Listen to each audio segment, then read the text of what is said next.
எல்லாரும் சாப்பிட்டீங்களா? நல்லா தூக்கம் வருதா? Very good. இப்போ நீங்கள் கை தட்டின வேகம், அந்த எனர்ஜி அடுத்த ஒரு 1/2 hour இருக்கணும். 7th 8th படிக்கிறவங்க எல்லாருமே இது மோஸ்ட்லி செகண்ட் கிளாஸாக இருக்கும். நான் இது பண்ணுறது. எத்தனை பேர் லாஸ்ட் இயர் என்னோட செஷன் அட்டன் பண்ணீங்க? ஓகே, அதில் நிறைய பேர் ஞாபகம் இருக்குது. அது ஒன்று நல்லா ஞாபகம் இருக்குது. சரி, லாஸ்ட் டைம் நான் சொல்லியிருப்பேன், உங்களுக்கெல்லாம் ஈஸியாக ஞாபகம் வச்சுக்கிறதுக்காக ஏபிசி ஆஃப் அடலசன்ஸ் அப்படின்னு சொல்லிட்டு நான் சில விஷயங்கள்லாம் சொல்லியிருப்பேன். இந்த தடவை இந்த காலகட்டத்தில் நான் ரொம்ப உங்களுக்கு எலாபரேட்டாக நான் போகலை.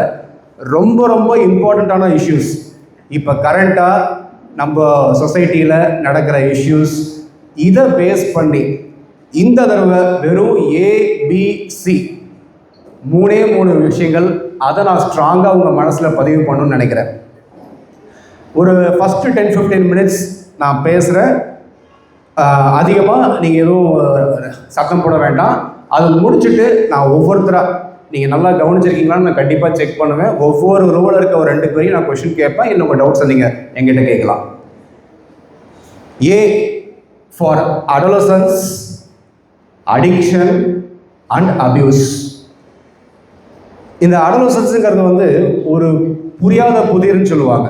அந்த மாதிரி ஒரு காலகட்டம். இத்தனை நாள் நீங்கள் இருந்தது வேறு, இதுக்கு மேலே நீங்கள் இருக்க போகிறது இன்னொரு வேற ஒரு செஷன் ஆஃப் லைஃப், வேற ஒரு ஃபேஸ் ஆஃப் லைஃப். இதில் என்ன ஒரு சுவாரஸ்யம் அப்படின்னு பார்த்தீங்கன்னா, physical, mental and social growth, இந்த எல்லா விதத்துலேயும் உங்களுக்குள்ள சேஞ்சஸ் நடந்துக்கிட்டே இருக்கும். இப்போ ஃபிசிக்கலாக பார்த்தீங்கன்னா உங்களுக்குள்ள நிறைய டவுட்ஸ் வரும். அதாவது செகண்டரி செக்ஷுவல் கேரக்டர்ஸ்ன்னு சொல்லுவாங்க. ஏர் க்ரோத் இருக்கும், உங்கள் வாய்ஸ் சேஞ்ச் ஆகும், உங்களுக்கு செஸ்ட்டில் க்ரோத் இருக்கும், அங்கங்கே பெயின் இருக்கும். ஸோ இந்த மாதிரி நிறைய ஃபிசிக்கல் க்ரோத் இருக்கும். அது நீங்கள் எதுவுமே பேனிக் ஆக தேவையில்லை.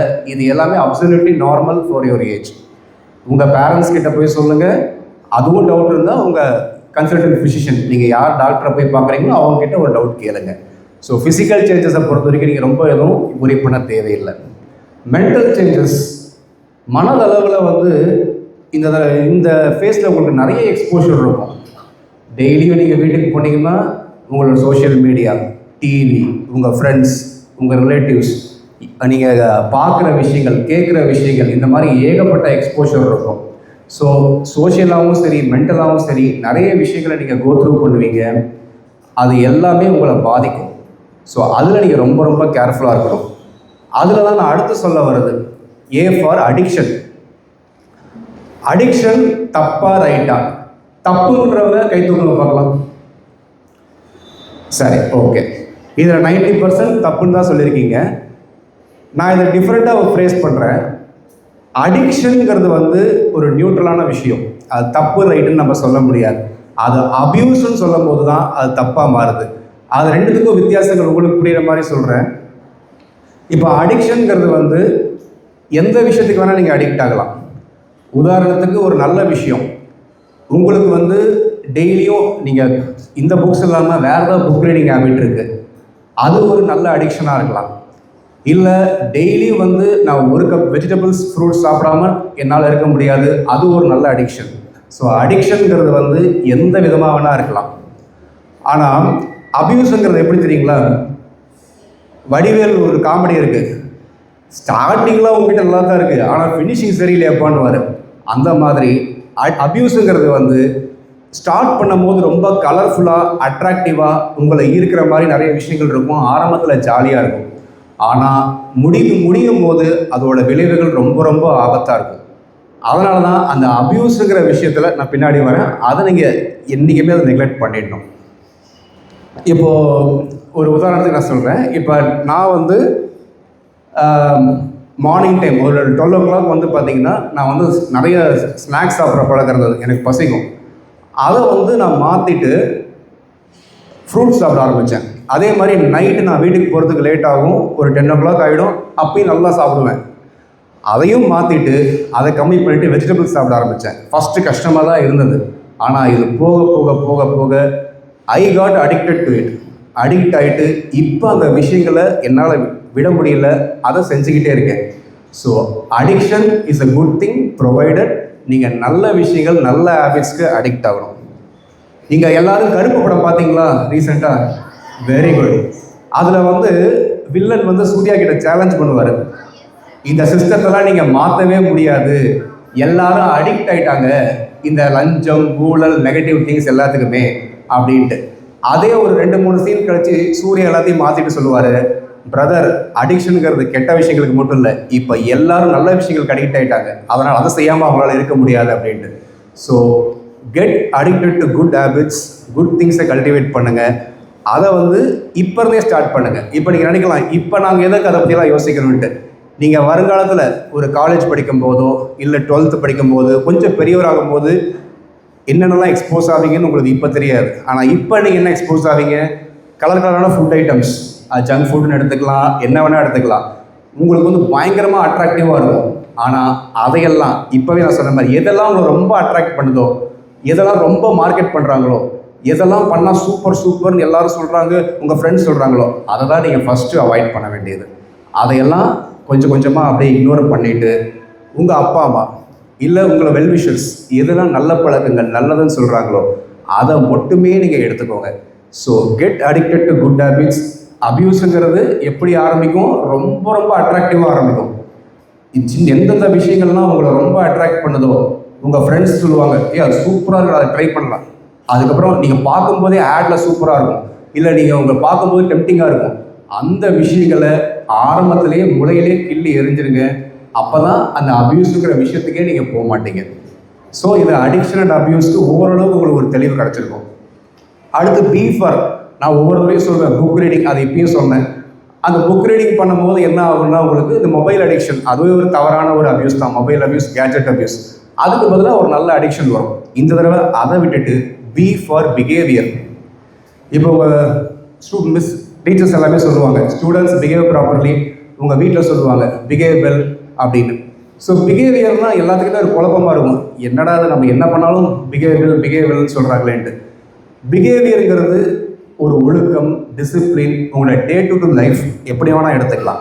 இதை டிட்டர்மின் பண்ண போகிறது நான் சொல்கிற ஃபஸ்ட்டு விஷயமும் கடைசி விஷயமும், how many good habits and good things you are addicted to and you are continuously doing it, and C for courage. அதை அடுத்து சொல்கிறேன். இப்போ கரேஜுங்கிறது வந்து எல்லாம் நினைப்பீங்க, நான் வந்து நல்லா ஸ்ட்ரென்த்தை டெவலப் பண்ணணும், நிறைய மார்ஷியல் ஆர்ட்ஸ் கற்றுக்கணும், வரவங்க எல்லாத்தையும் போட்டு அடிக்கணும், எல்லாத்தையும் நான் பாதுகாத்துக்கணும், இதுதான் கரேஜ் அப்படின்னு நினைப்பீங்க. கரெக்டாக? ஆனால் கரேஜுங்கிறது வந்து இதையும் தாண்டி நிறைய விஷயங்கள் இருக்குது. ஒரு மென்டல் கரேஜ், அதாவது இப்போ ஒரு விஷயத்தை, ஒரு தவறான விஷயமோ இல்லை ஒரு பிடிக்காத விஷயமோ உங்கள் ஃப்ரெண்ட்ஸோ யாரோ ஒருத்தர் கிட்ட சொல்கிறாங்கன்னா அதுக்கு நோ அப்படின்னு சொல்கிறது கூட ஒரு கரேஜ் தான். அதே மாதிரி சில ப்ராப்பரான விஷயங்களை உங்கள் அப்பா அம்மா கிட்ட, உங்களுடைய பெஸ்ட் வெல்விஷர்ஸ் யாருன்னு சொல்லுங்கள் பார்க்கலாம், பேரண்ட்ஸ், டீச்சர்ஸ், இவங்க தான். ஸோ அவங்கக்கிட்ட நீங்கள் முக்கியமான விஷயங்களை ப்ராப்பர் டைமில் கரெக்ட் டைமில் கம்யூனிகேட் பண்ணுறதும் ஒரு கரேஜ் தான். அதே மாதிரி உங்கள் ஃப்ரெண்ட்ஸ் வந்து தப்பான விஷயங்கள் சிலது செய்யலாம், அவங்கள மாற்றி இல்லை இதுதான் நல்லது, இதை செய் அப்படின்னு சொல்கிறதும் ஒரு கரேஜ் தான்.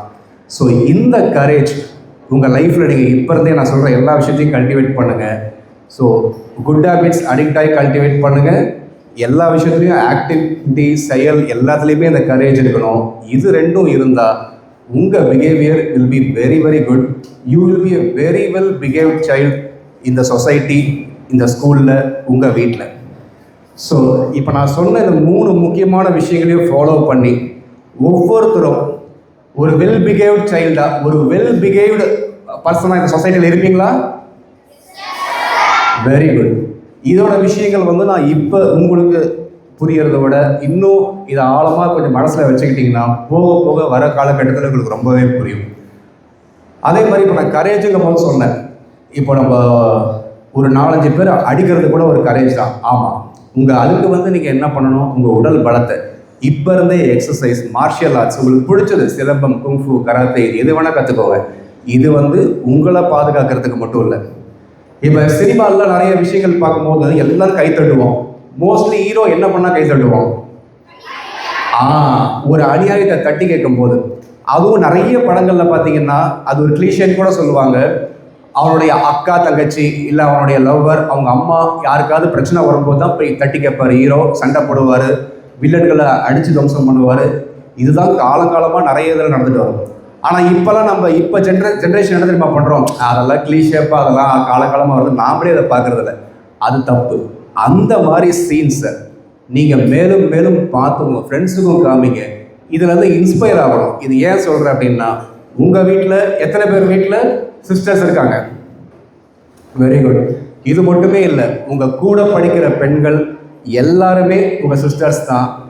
எந்த ஓகே அமைதியாக முடிச்சிடுறேன், அதுக்கப்புறம் பேசலாம். எல்லா பெண்களுக்குமே யார் உங்கள் கூட இருக்கவங்களுக்கு, அது உங்கள் அம்மாவாகலாம், சிஸ்டர் இருக்கலாம், கூட படிக்கிறவங்களா இருக்கலாம், ஃப்ரெண்டாக இருக்கலாம், எந்த பிரச்சனை வந்தாலும் ஃபஸ்ட்டு நீங்கள் சினிமாவில் பார்த்த விஷயங்கள்லாம் வச்சு இன்ஸ்பயர் ஆகி நீங்கள் தான் முதலாக போய் கூட இருந்து தட்டி கேட்கணும், அவங்களுக்கு கூட சப்போர்ட்டிவாக இருக்கணும். இதை இப்போ ஞாபகம் வச்சுக்கோங்க. ஏன்னா நம்ம கேர்ள் சில்ட்ரனை இந்த விஷயத்தில் எஜுகேட் பண்ணுற அளவுக்கு பாய்ஸ் எஜுகேட்டே பண்ணுறதில்ல. அது பேரண்ட்ஸ் ஆகட்டும், டீச்சர்ஸ் ஆகட்டும். ஸோ நீங்கள் உங்கள் அடுத்த சொசைட்டியில் இந்த இப்போ நடக்கிற விஷயங்கள் நிறைய அப்யூஸ் ஆகட்டும், செக்ஷுவல் அப்யூஸ் ஆகட்டும், எல்லாமே ப்ரிவெண்ட் பண்ணுறதுக்கும், நடந்தால் ஃபஸ்ட்டு ஆக்ஷன் எடுத்து காப்பாற்றுறதுக்கும் அதோட முக்கியமான பொறுப்பு நாளைய அடோலசன்ட் பாய்ஸ், நாளைய சிட்டிசன்ஸ் ஆக உங்ககிட்ட தான் இருக்குது. இது எல்லாரும் செய்வீங்களா? ஓகே.